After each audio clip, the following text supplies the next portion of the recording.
आज की वीडियो में आप एक ऐसे पौधे से मिलेंगे जो कि नया है मेरे लिए, आपके लिए भी हो सकता है।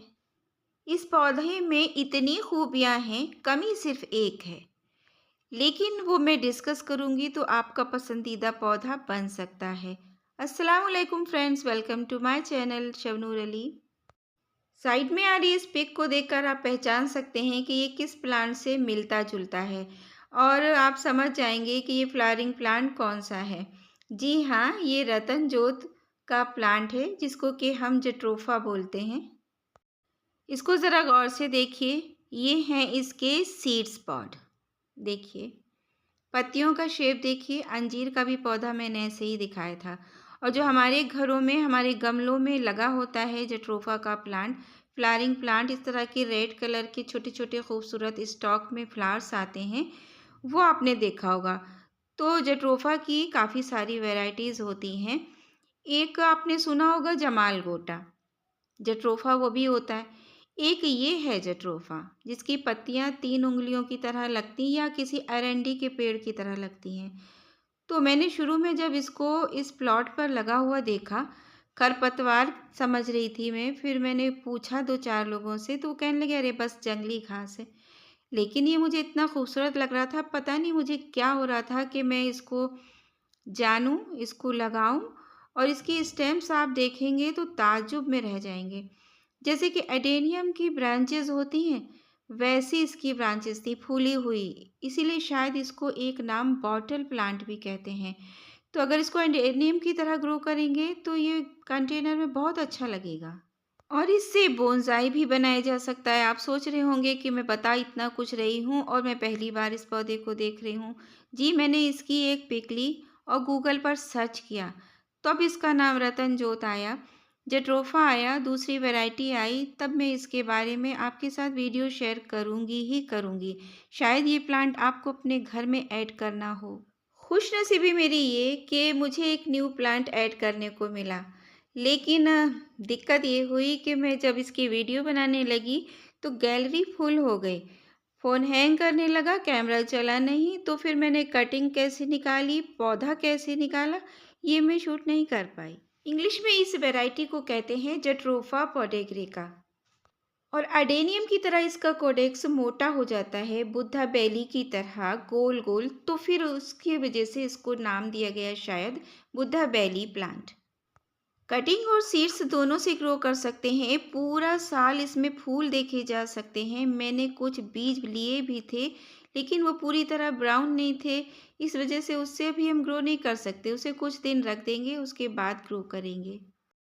सर्दियों में ये डोरमेंसी में ही होता है, ग्रोथ नहीं होती है, लेकिन फिर भी इसकी कटिंग लगा दें तो हो सकता है कि ये लग जाए और फरवरी से इसका तो सीज़न शुरू हो जाएगा। गर्मियों का प्लांट होता है, गर्मी में बहुत प्यारी सी फ्लावरिंग होती है।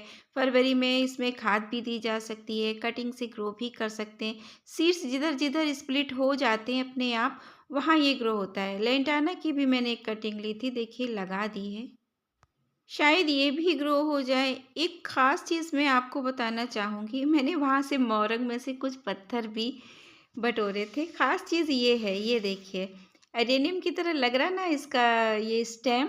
तो जब ये यहाँ से थोड़ा चौड़ा होता है, मोटा होता है, तो इससे बोनसाई बना सकते हैं, ये इसकी खूबी है।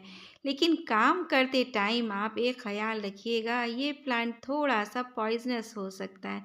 मैंने जब इसकी कटिंग को तोड़ा था, बड़ी मज़बूती से ये बड़ी मुश्किल से टूटी है, बहुत मजबूत टहनी थी। एक की तो जड़ मुझे मिल गई थी। मैं फर्स्ट टाइम इस प्लांट को ग्रो कर रही हूँ। पॉइजनस है तो हल्का इसमें सैप आता है जिसके टच होने से, यहाँ तक कि इसके बीज भी जहरीले होते हैं। तो आप तुरंत ही हैंड वॉश कर लें, आँखों से बचा कर रखें, स्किन से बचा कर रखें, साबुन से हाथ धो लें।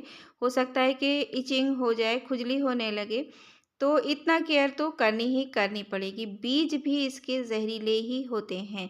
तो जैसे कि अपने यहाँ डंब केन होता है, एक कनेर का प्लांट होता है, हम ग्रो करते हैं फूलों के लिए, ऑर्नामेंटल तौर पर भी, लेकिन हम उसकी केयर करते हैं। मैं मिट्टी में ग्रे वाली बालू मिला रही हूँ। मिट्टी पहले से तैयार है कंटेनर में, इसको एक वेल ड्रेन सॉइल देना होगा क्योंकि ये एक सक्लेंट प्लांट है। 5-5 6-6 इंचेस तक की कटिंग्स हैं और इनके बीज को हम हटा रहे हैं, कुछ पत्तों को भी हटा देंगे। बीज को कुछ दिन शेड में रखेंगे, ब्राउन हो जाएगा, तब कोई टाइम में ग्रो करेंगे तो आपके साथ शेयर करेंगे। जहाँ से मैंने टहनियों को तोड़ा था, डैमेज हो गई थी, फिर मैंने चाकू से उसको बिल्कुल अच्छा सा कर लिया, ये देखिए। और इस पर हल्दी पाउडर लगा रहे हैं, किसी तरह का इन्फेक्शन ना हो। इस पर मेलीबग्स वगैरह का बहुत असर होता है क्योंकि ये सक्लेंट है। तो वो तो बाद की बात है, केयर टिप्स अभी ग्रो ही कर लें पहले। मैंने इस कंटेनर को इस्तेमाल किया है, वेस्ट मटेरियल है। इसमें मैंने मिट्टी और रिवर सैंड और थोड़ी-सी कंपोस्ट को मिलाकर भर दिया साइड साइड से। इस तरह ये कटिंग लग गई है और इसको हमें यहीं रखिए। आजकल कोई तेज़ धूप तो निकल ही नहीं रही, बल्कि निकल ही नहीं रही है धूप। और एक डिस्पोज़ल ग्लास में मैं इस रूट वाली टहनी को ग्रो करूँगी, जिसमें पास ही में लगा था ना ये पौधा, तो इसमें जड़ थी थोड़ी-सी। लेकिन हल्की-सी मेरे से लाने में टेढ़ी हो गई, तो मैंने इसके 2 हिस्से कर दिए जहाँ से टूट गई थी। जड़ को भी दबा दिया और उस टहनी को भी दबा दिया। अब देखते हैं कि इसका क्या होता है। फर्स्ट टाइम ग्रो कर रही हूँ, कुछ ज़्यादा मैं फ़ोर्सफुली ये नहीं कह सकती कि नहीं ये ग्रो हो ही जाएगा। एक्सपीरियंस ही इंसान को सिखाता है, तो देखा जाएगा। इन बीज को फ़िलहाल हम उठा कर रख देते हैं।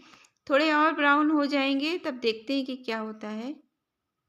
कितना भी सक्लेंट क्यों ना हो, थोड़ा-सा तो पानी देना ही पड़ता है जब हम इसको ग्रो करते हैं, ताकि मिट्टी थोड़ा सेट हो जाए और कटिंग हिले ना। तो वीडियो अच्छा लगा हो लाइक कीजिए, शेयर कीजिए, चैनल को सब्सक्राइब कीजिए, अच्छे-अच्छे से कमेंट कीजिए। अल्लाह हाफ़िज़।